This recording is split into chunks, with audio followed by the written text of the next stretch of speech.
এখানে যে গাছটা দেখতে পাচ্ছেন, এই যে এই গাছটাকে আপনারা কি নামে ডাকেন?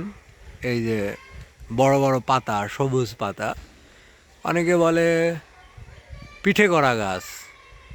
এখন এটা আসলে আসল নাম কি সেটা আপনারা বলবেন। এই যে এটা হচ্ছে এর ফল, এই যে এটা হচ্ছে পিঠে করার ফল।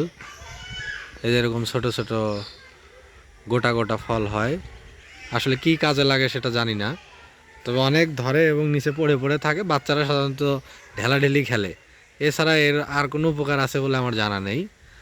আর এই গাছে এক ধরনের পোকা থাকে, এই যে লাল পোকা, দেখুন আপনাদের দেখাচ্ছি।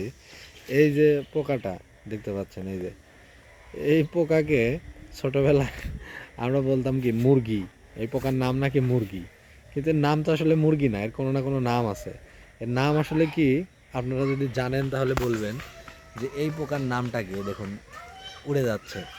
এবং এই পোকার কিন্তু একটা বৈশিষ্ট্য, আর যেটাকে আমরা বলি কি মানে চেল্লা, চেল্লা বা রেল পোকা, রেলগাড়ির মতো চলে যায়, এই জন্য রেল পোকা।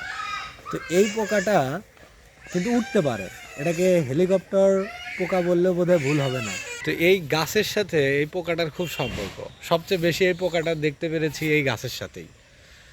এবং এই পোকার আসলে নাম কি, বৃত্তান্ত কি, এই বিষয়ে কিছু জানা নাই বিশদভাবে। তবে এই পোকা কিন্তু উঠতে পারে, মানে এর পাখা রয়েছে এবং খুব সুন্দর উঠতে পারে। এটাকে হেলিকপ্টার পোকা বললেও ভুল হবে না। এই পোকাটা দেখুন, কাছ থেকে পোকাটা দেখতে এরকম।